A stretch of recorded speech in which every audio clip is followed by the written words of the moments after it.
नमस्कार. पुरंदर न्यूज चॅनलतर्फे आपलं सर्वांचं स्वागत आहे.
माझे नाव पांडुरंग धोंडेबा बुधे, मुक्काम पोस्ट बेलसर, तालुका पुरंदर, जिल्हा पुणे. काय करता तुम्ही?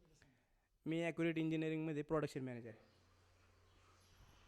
माझे नाव प्रणव पांडुरंग बुधे, मुक्काम पोस्ट बेलसर, जिल्हा पुणे, तालुका पुरंदर, जिल्हा पुणे.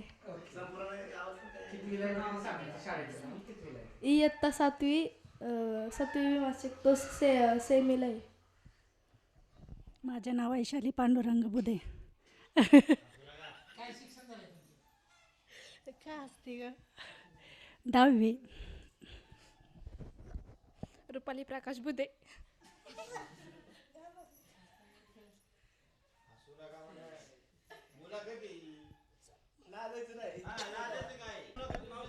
माझे नाव गणेश ज्ञानदेव बुधे. मी आत्ता सिव्हिल इंजिनिअरिंग करतो आहे, डिग्रीला सेकंड इयर. गणेश प्रकाश बुधे. मी आत्ता 12वी सायन्सला आहे. माझे नाव अक्षय शिवाजी देवडे. मी आत्ता ॲक्युरेटमध्ये कामाला आहे. माझे नाव कृष्णा दगडू बुधे, मुक्काम पोस्ट बेलसर, तालुका पुरंदर, जिल्हा पुणे. बुधे मळा. मी शेती व्यवसाय करतोय. माझे नाव बुधे निशा सुनील. मी आता FYBA मध्ये आहे.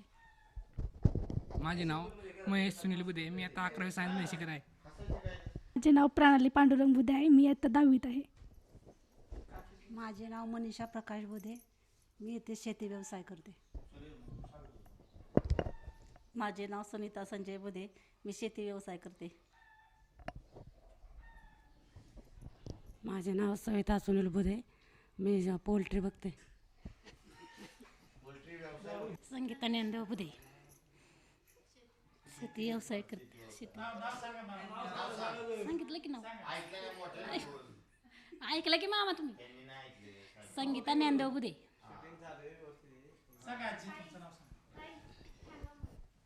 माझं नाव अंजना धोंडेबा बुधे. हे शेती व्यवसाय करत होते. माझे नाव साक्षी संजय बुधे. मी इयत्ता 10वीत आहे. मी श्रावणी संजय बुधे. TY BSc केमिस्ट्रीला आहे मी आत्ता. माझे नाव सुनील बुधे. सुनील धोंडेबा बुधे. मी शेती करतो.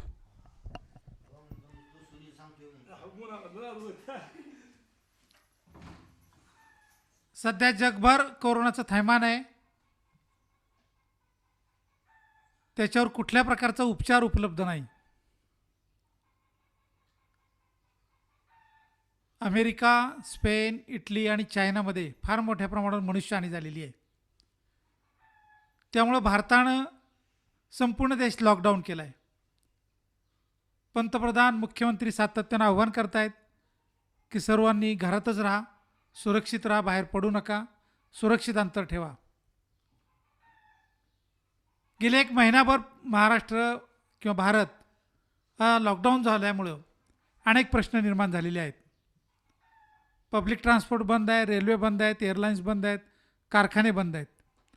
फक्त अत्यावश्यक सेवा चालू आहेत आणि शेतीचे व्यवहार चालू आहेत. तरी देखील शेतकऱ्यांसमोर अनेक प्रश्न निर्माण झालेत. विशेषतः शेतीचा जो माल तयार झालेला आहे त्याला बाजारपेठेत विकण्यासाठी जे ट्रान्सपोर्ट यंत्रणा आहे ती कोलमडलेली आहे. ही जी साखळी आहे विक्रेत्याची, उदाहरणार्थ बेलसरमध्ये तयार झालेला माल मुंबईच्या वाशी मार्केटमध्ये, पुण्याच्या भाजी मार्केटमध्ये, कोल्हापूरला नेण्यासाठी असणारी जी यंत्रणा आहे आणि ती त्या ठिकाणी असणारी जी विक्री यंत्रणा आहे ती तुटल्यामुळं शेतकऱ्यांचं फार मोठं नुकसान झालेलं आहे. आपण पुरंदर तालुक्यातील बेलसर गावातील बधे मळ्यात, बधे वस्तीवर आलेलो आहोत. बुधे मळा आहे. या ठिकाणी एका सर्वसामान्य शेतकरी कुटुंबामध्ये एकत्रित राहून कशी प्रगती केलेली आहे याचा एक आदर्श आपण समाजासमोर ठेवणार आहोत. या कोरोनाचा प्रादुर्भाव रोखण्यासाठी हे सर्व नागरिक घरातच आहेत, आपल्या शेती कामात व्यस्त आहेत. त्यामुळं त्यांच्या दिनचर्येत काय काय बदल झालेला आहे, या कुटुंबात शिक्षणानं काय प्रगती केलेली आहे, या कुटुंबाची आर्थिक उन्नती कशी झाली, या सगळ्या गोष्टींचा आपण या निमित्तानं मागोवा घेणार आहे. नमस्कार आजी, तुमचं काय नाव? अंजना धोंडेबा बुधे. किती वय आहे तुमचं? 60 असं 60.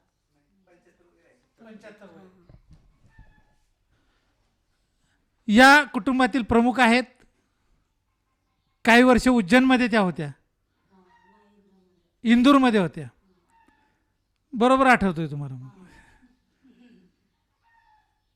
आणि अशा प्रकारे कुटुंब प्रमुख म्हणून त्यांनी फार मोठी जबाबदारी स्वीकारलेली आहे आणि ती पार पाडलेली आहे. तुमचं काय नाव? माझं पांडुरंग धोंडेबा बुधे. आता तुमची आई वडील काय करत होते, इंदोरमध्ये किती वर्ष राहिले आणि तुमचे 4-5 भावांचं कसं चाललं, काय प्रगती कशी केली, पूर्वी काय अवस्था होती ती थोडक्यात सांगा. साधारणतः आमची आई इंदूरमध्ये मला वाटते साधारणतः सनावदमध्ये एक 10 वर्ष वगैरे, 10 ते 15 वर्ष इंदूरमध्ये होते. एक साधारणतः मग 96च्या दरम्यान वगैरे इकडं बेलसरला आले. काय करत होते इंदोरमध्ये? म्हणजे मोलमजुरी वगैरे, म्हणजे दोन्ही भांडी वगैरे असे करायचे. वडील हमाली वगैरे करायचे. त्यातून मग करता करता मग ते आमचे आजोबा वगैरे एक्सपायर झाल्यानंतर मग ते इकडं झाले गावाकडं शेती वगैरे करण्यासाठी. बरं, मग सासवडमध्ये आल्यानंतर काय, इथं बेलसरमध्ये आल्यानंतर वडील काय करत होते? वडील अब्दुलभाई चांदबाईची तर हमाली करत होते. हमाली करत. हां, हमाली करता करता मग आणि आई काय करायची? आई तर लोकांच्या शेतामध्ये मोलमजुरी वगैरे करायची. मग आता तुम्ही 5 भावंड आहेत. हो. मग आता हा 5 भावंडांच्या प्रवासात आर्थिक उन्नतीचा कधी मार्ग शोधला? साधारणतः आमचं एक 98-2000च्या पुढं मग आम्ही काय केलं, शेती आमचे मोठे भाऊ वगैरे जरा थोडेसे काम करायला लागल्यानंतर मग थोडंसं शेती वगैरे केली. किती शेती आहे तुमची इथं? साधारणतः आमचे वडील परिचित एक 8-9 एकर आहे. नंतर आम्ही ते खरेदी वगैरे घेऊन एक 15-20 एकर खरेदी घेतली. आणि साधारणतः मग आम्ही ते एक स्टेजने पुढे गेलो. आम्ही साधारणतः पहिल्यांदा क्रेन वगैरे घेतल्या. कसली क्रेन? विहिरीचे काम करायची, विहीर बांधकाम करायची क्रेन, म्हणजे खोदकाम करायची. हां, नंतर मग एक दाणं करायची मशीन वगैरे घेतली. नंतर मग हे करता करता आम्ही असंच एक टेम्पो घेतला 608. वडील हमाली करत होते म्हणून म्हणलं स्वतः मालक ते एक बनतील त्यानं आम्ही टेम्पो घेतला. मग त्यांना स्वतः म्हणजे हमालीतून बाजूला काढून आम्ही आपलं फक्त एक ड्रायव्हर ठेवून ते हे केलं. आणि नंतर मग एक 5000ची पोल्ट्री फार्म वगैरे बांधला. पोल्ट्री सुरू केली? साधारणतः आम्ही एक 2006च्या दरम्यान 5च्या दरम्यान पोल्ट्री चालू केला. मग ती 5000ची पोल्ट्री करता करता आम्ही एक 20,000 पक्ष्यांचा पोल्ट्री फार्म केला आहे. परत शेतीशी निगडीत आम्ही एक गायींचा प्रोजेक्ट केला. एक 20 गाय आहेत आमच्याकडं. बरं. अशा आम्ही किती दूध आहे सध्या? साधारणतः 80-90 लिटर दूध जातं आमचं. दररोजचं. गायांचा प्रोजेक्ट कधी केला तुम्ही? गायांचा प्रोजेक्ट साधारणतः एक 2010-11च्या दरम्यान केला मी. काय गावरान गाई आहेत का जर्सी आहेत? नाही, जर्शी आहेत. मग त्यांचा गोठा कसा ओपन ठेवला का आपला कसा? ओपन नाही म्हणजे असं बांधलेलेच असतात, पण काही असे थोडेसे मग दूध कुठं राहतं? गावामध्येच. सध्या काय भाव आहे दुधाला? साधारणतः 20 ते 22 रुपये रेट आहे. आता खूप खाली आले आहेत. सरकारनेच भाव उतरवले. हो, आता एवढ्यामध्ये काय ते कोरोनामुळे ह्याच्यामुळे ते लॉकडाऊनचा परिणाम होऊन या ठिकाणी दुधाचे दर अतिशय उतरलेले, सरकारनेच भाव कमी केलेले आहेत, तरी सुद्धा दूध जात आहे सध्या. तरी सुद्धा दूध जाते म्हणजे. मग ते कोणाला घालतं? कात्रज दूध डेअरी आहे का? गावामध्येच खाजगी डेअरीत. खाजगी डेअरी. हां, ती घेतात दररोज. हो, दूध घेतात ते रोज. तुमचं काय नाव? सुनील बुधे. शेतात काय काय केलंय तुम्ही? शेतीत आता डाळिंब आहे. किती डाळिंब? डाळिंब आहे 2000 झाड आहेत. 2000 झाड आहेत. म्हणजे किती एकरात झाड आहे? 10 एकरात. 10 एकर. कुठं डाळिंब? हे गणेश डाळिंब. गणेश डाळिंब. भगवा. भगवा. मग आता त्याला करप्या तेल्या काय होतंय का? होते मग त्याला काय करता? औषध आहेत ना फवारणी चालू आहेत. औषध फवारणी चालू. फवारणी आता हा बाग कधी चालू होईल? फळं कधी चालू होतं? अजून 4-5 महिने चालू होत नाही. अजून 4-5 महिने. मग आता ही फळं तुम्ही कुठल्या मार्केटमध्ये विकता? मुंबई, बारामती, कुठे आपलं बारामतीला नेतो परत. बारामतीला कसं काय? जात आमची गाडी मिळायची. होय का? बारामतीला मार्केट आहे फळाचं? मार्केट बारामती, पुणे, मुंबई कुठे मिळते. आमचं पिकअप आहे ना, हां. त्यामुळे आम्ही माल पाठवतो पुढं. आणि काय साधारण एकरी काय उत्पादन मिळतं? किती माल मिळतो? एकरी कॅरेटवर असतील ना.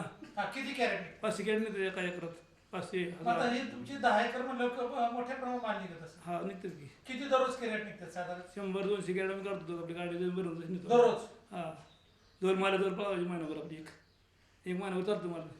दररोज 100-200 हा, कॅरेट? 200-300 कॅरेट. पुणे, बारामती, मुंबई. हा, कुणीकडे जाते. काय साधारण भाव मिळतो डाळिंबाला? काय वेळेस 1000 रुपयाला कॅरेट सुटतं. 1000 रुपये? हा, काय वेळेस 2000 सुटतं. बर. काय वेळेस 500 रुपयाला सुटतं. बाजार भावून चालते ना. बारीक साईज, मोठी साईज. आपली साईज कशी आहे? चांगली निघते? रंग कसा आहे? रंग लाल असतो, कलर कलर चांगला आहे. आणि साईज मोठी आहे? साईज मोठी असते. मग डाळिंबाचे चांगले पैसे होतात का बाकीच्या सीताफळाचे चांगले पैसे होतात? सगळेच होते. डाळिंबाचे होते, स्टेबलचे होते, सगळे दोन्हीचे पैसे चांगले. सगळे होते.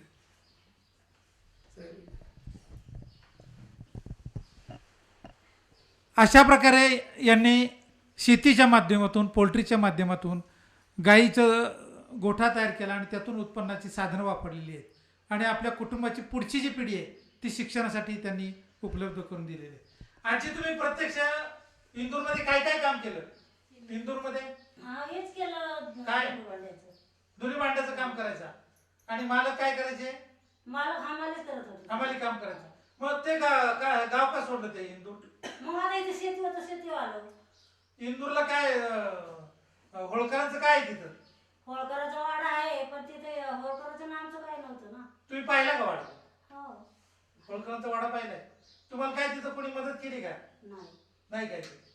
मग तुम्ही किती साली साधारण आला? 25 वर्ष झाले काय? हा. झाले 25 वर्ष. आता त्यावेळेचा काळ इथं केवढं मोठं घर होतं तुमचं इथं? घर यांनीच बांधलं येऊन. बारीकच होतं छोटस घर. छोटस घर. मला पोरं कौतुकीला आले, त्यांनी बांधलं. त्यांनी बांधलं. कधी बांधलंय घर? हा? कधी घर बांधलं साधारण? ते आता झालं की दहा आता वर्ष. 5 वर्ष. मग सगळी आता ही 5 पोरांची जी मुलं नातवंड आहेत ती एकत्र आहेत का कसं? हा, सगळे एकत्र आहेत. सगळी एकत्र आहेत. हा. नातवंड त्रास देतात का आता सुट्टी? आता सगळे मोठी झालं, त्रास द्यायचं काय त्यात म्हणजे. आणि सुना कशी काय वागणूक देते? सुना बी चांगले आहेत. चांगले आहेत सगळ्या? बर. चांगले आहेत पाचवी. पोरच सांगतात उलट आजी काळजी घेते जेवणाची आमची. सकाळ किती वाजता उठती सोनाच्या अगोदर? किती वाजता उठता तुम्ही दररोज? उठतो साधारणतः 6 वाजता. 6 वाजता. तू काय शिकतेस बाळा? मी आता TYBSc TYBSc. तुला काय व्हायचंय पुढे? केमिस्ट्रीमध्ये मला PhD करायची. अरे वा, गुड गुड. तुला किती 12ला मार्क्स होते? 60. 60. PhD करायचं तुला? हो. गुड. तू काय करते ताई? मी 10वीला आहे आता. किती मार्क पडतील ताईला? 90 पर्यंत. अरे वा, गुड. तुला काय पुढे करायची इच्छा आहे? सगळ्यांना वाटतं मी कलेक्टर व्हावं, मी कलेक्टर होणार. पण तुला वाटतं भाऊ? हा. Good, very good. तुला काय वाटतं? इंजिनियर. अशा प्रकारे पुढची जी पिढी आहे ती शिक्षणामध्ये त्यांनी उच्च ध्येय ठेवलेलं आहे, चांगल्या प्रकारची प्रगती करतायत. महिला शेती करतायत, पोल्ट्रीमध्ये काम करतायत आणि आपल्या कुटुंबाला ह्या सगळ्या सपोर्ट करतायत. अशा प्रकारे पुढच्या पिढीला शिक्षणासाठी यांनी एक मोठा पाया तयार केलेला आहे. तुमचं काय नाव? चंद्रकांत.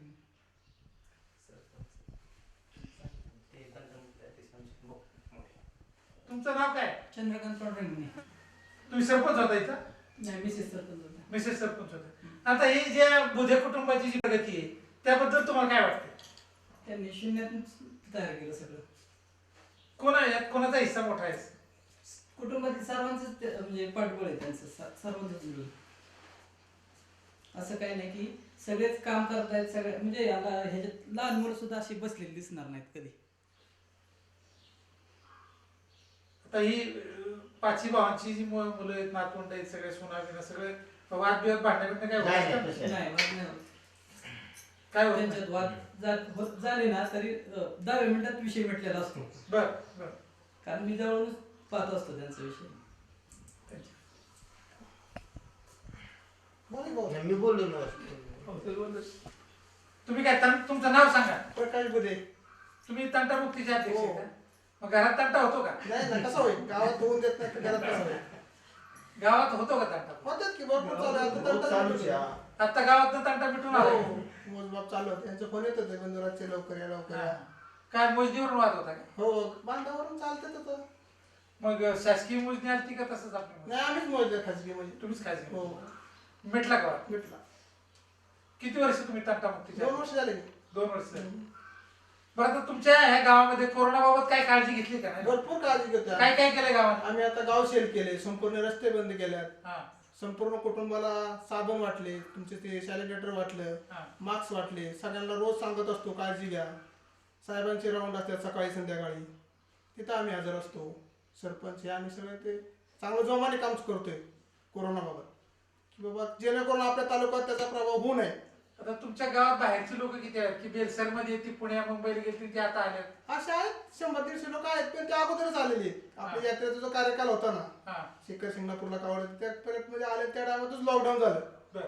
त्यानंतर जे थांबले ते इथेच आहेत. आता रुग्ण वगैरे काय नाही? नाही, अजिबात नाही, आणि होऊन बी देणार नाही. तशी काळजी घेतोय आम्ही. आता ही तुमच्या कुटुंबाची जी प्रगती आहे तर तुमच्या आईचा रोल काय? आमच्या आईचाच रोल आहे ना सगळ्या आई वडिलांचा. हा मध्य प्रदेशतून येणं, इथं मोलमजुरी करून आमच्या सगळ्या भावांना शिक्षण, त्यातून मग आम्ही थोडेसं त्या पदावर आल्यावर केले तुमचं सगळं. काय शिक्षण आहे? माझं 10वी नापास आहे मी. बर. थोरला तुमच्या थोरल्या भावाचं काय शिक्षण झालं? ते 10वी पास आहे. 10वी ते पास. गावात पोस्ट मध्ये. बर. 2 नंबरचे भाऊ आमचे एका थोडेसे ऍक्सिडेंट मध्ये ते किती शिकलेले होते? ते बी 10वी शिकलेले होते. बर तेच कुटुंबाचे पायावर भरणी करणारे तेच होते. बर. त्यांच्या मागानंतर मी आहे चालवतोय.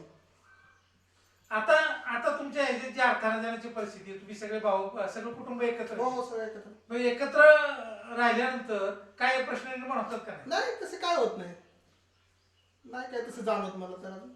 विशेषतः महिलांना एखादा दाग कमी पडला कानाचा तसं करायचंच नाही ना मग. दाताने दाताने सारं सगळं एकत्र सारखं करायचं.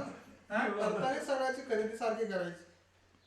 सगळं सारखं कसं होईल सगळ्या भावांसाठी, याच्यासाठी मी तुम्ही बरोबर जबाबदारी घेतो. तुम्ही सगळी जबाबदारी घेताय.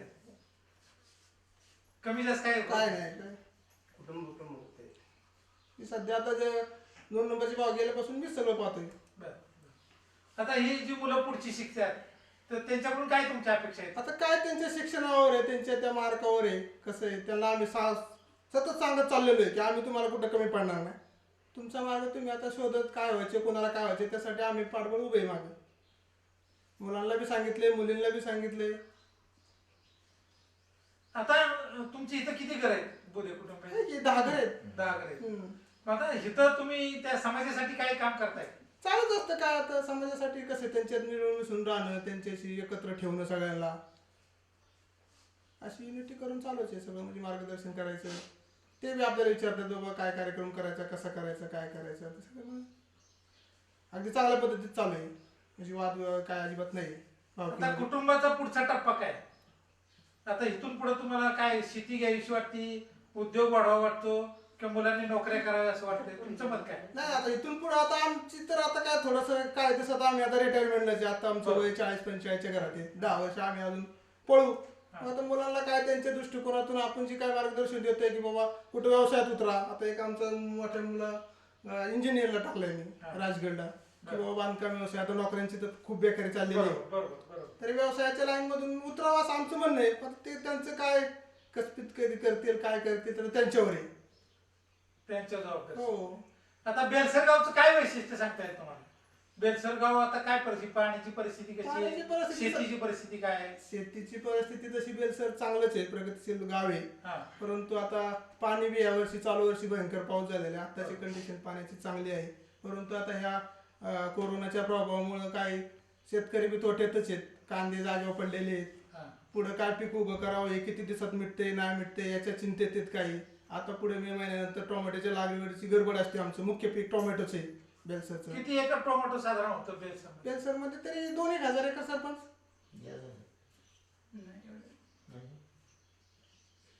म्हणजे मोठ्या प्रमाणावर. हा, मोठ्या प्रमाणात तिथं म्हणजे मार्केट चालतं, ठोक व्यापार चालतो इथं. दिल्लीचे व्यापारी येतात, जागेवर माल भरतात.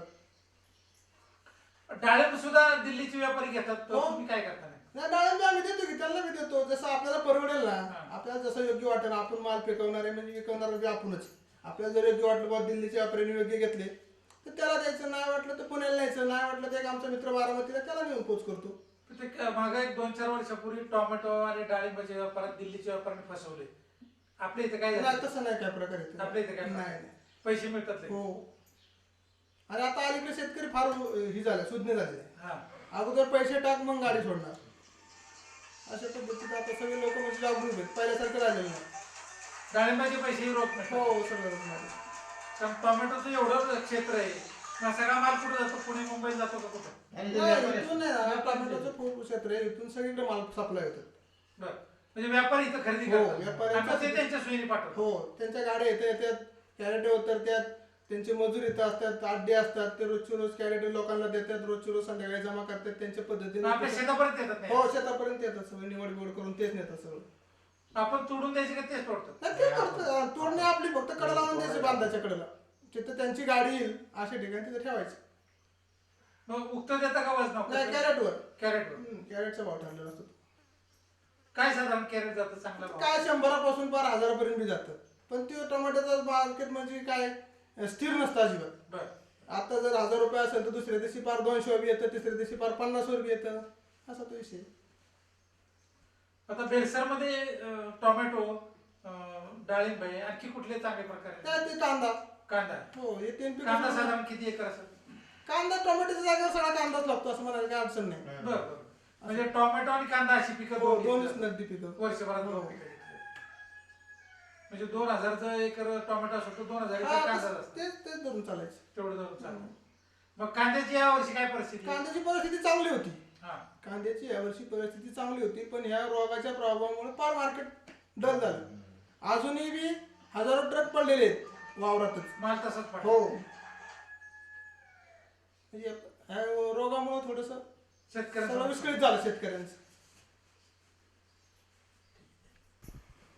अशा प्रकारे या बुधे वस्तीवर शेतात राहणाऱ्या एका कुटुंबानं आपल्या प्रगतीचा आलेख केलेला आहे, समाजासमोर आदर्श ठेवलेला आहे.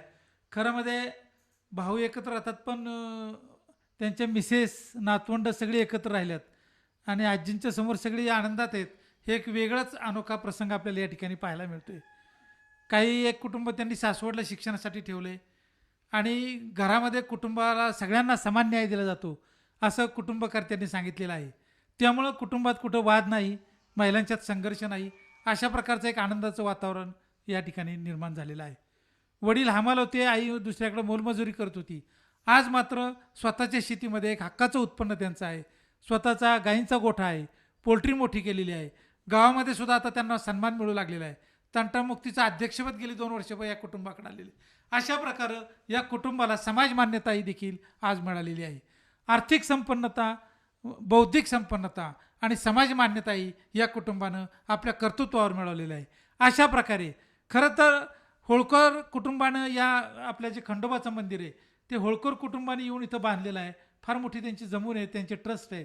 परंतु होळकरांचा आदर्श घेऊन खरं हे लढवई आहे अशा प्रकारचा त्यांचा आदर्श असताना स्वतः मोलमजुरी करून शेती वाढवून वडिलोपार्जित शेती आहे त्यामध्ये आणखी शेती खरेदी करून आजच्या दिवसामध्ये शेती खरेदी करणं अतिशय अवघड गोष्ट आहे.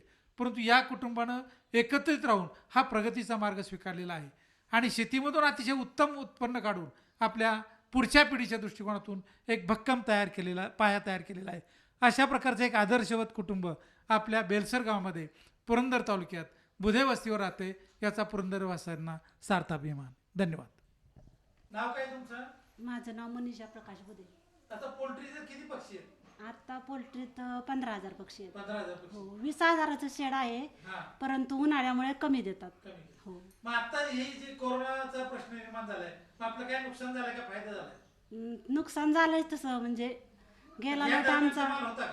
हा होता ना. होता का? हो मग त्याचे भाव कमी पडले का? हो, आता म्हणजे किती पक्षी एकदम गेले? लॉस मध्येच गेलो आम्ही. लॉसमध्येच हो. मग आता वर्षभर कशी सायकल ठेवली तुम्ही? किती पक्षी किती दिवसांत तयार होतात? 40 दिवसात 2-2.5 किलो वजन येतं. 2-2.5 किलो. हो. आणि किती पक्षी निघतात त्यावेळेस साधारण? आता लॉट कधी निघेल? आता आमचा 16 दिवसांचा लोट आहे. बर. अजून 25 दिवसांनी निघणार. किती पक्षी निघतील? ते जेवढे कंपनी देते ना आम्हाला आता आता 15,000. किती? 15,000. हो. सगळे मग त्याच्यात काय 200-300 मरतात काय खराब आजारी वगैरे आता असतात. काय साधारण भाव मिळेल आणखी? आता चांगला भाव आहे. आता चांगला भाव. हो म्हणजे आता फायद्यात येईल. हो, आता येईल फायदा. मग दोघी तुम्ही वर्षभर हे सगळं सांभाळता? हो पैसे हो. कोण पैसे द्यायचे दोघीच पाहतो आम्ही, पण आम्हाला घरच्यांचा सगळ्यांचा सपोर्ट आहे ना. बरं. आम्ही जरी दोघी सकाळी उठून गेलो ना तरी आम्हाला घरच्या कामाचं काही टेन्शन नसतं. म्हणजे ह्या तिघी राहिलेल्या सगळं काम करतात. तुम्ही कामाची विभागणी केली? हो तुम्ही जर पोल्ट्री सांभाळली तर घरातलं हो काम हो सगळं आहे, बाकीचं. हो. धन्यवाद. राहत ना शेतात नंतर 11च्या नंतर ना म्हणजे सकाळी. घरकाम करून परत हो शेतात सगळं हो काम. हो. मग राहिलेल्या वेळात मी परत अंगणवाडीत जाते. मी अंगणवाडीत अंगणवाडीत जाते? हो मदतनीस आहे मी. अरे वा. म्हणजे ते पाहून मला इथं शेजारी असल्यामुळे जमतंय मला ते. जमतंय. हो. माझं नाव अक्षय शिवाजी देवडे. मी बरेच 10-12 वर्ष झाले इथं राहतो. सगळं कुठलं तुझं? पाटस. पाटण? हा पाटस. पाटस आपलं? हा, मग इथं कसं काय राहिलं? इथं मामांपाशी शाळेला होतो. बरं. कितवीला राहिला तू? हे साधारण 10 वर्ष झाले इथेच आहे. इथंच. आता हा, कितवीला आहेस? आता इथे 12वी करून कामाला आहे ॲक्युरेट इंजिनिअरिंग. Accurate engineer. हो मामाकडेच राहिला. हो. मामाची मुलगी करणार? मुलीचा नाही काय विषय, पण फॅमिली चांगली आहे. म्हणजे मी 10 वर्ष राहिलो, सगळ्यांनी समजून घेतले. मदत केली तू? हो, सगळ्यांनी समजून घेतले. म्हणजे असं कुणीच हे दुरावा दिला नाही कुठल्याच घरातल्या व्यक्तीने. कुटुंबागत सांभाळ. कुटुंबागत सांभाळले, कुटुंबातलं सदस्य असल्यागत सांभाळले सगळ्यांनी. जेवणात काय फेरफार? तसं काहीच नाही, अजिबात नाही. जे त्यांच्या मुलाला असेल तेच माझ्या ताटात असेल. त्यामुळे बुधे कुटुंबाने आपल्या नातेवाईकांना सुद्धा मदतीचा हात दिलेला आहे आणि त्याला प्रेम देऊन आपल्या कुटुंबात मुलाप्रमाणे त्याला वाढवलेलं आहे, त्याला नोकरी लावलेली आहे आणि अशा प्रकारे बुधे कुटुंबाने आपल्या समाजाप्रती आपल्या नातेवाईकाच्या प्रती अशा प्रकारे एक आदर्श निर्माण केलेला आहे. धन्यवाद.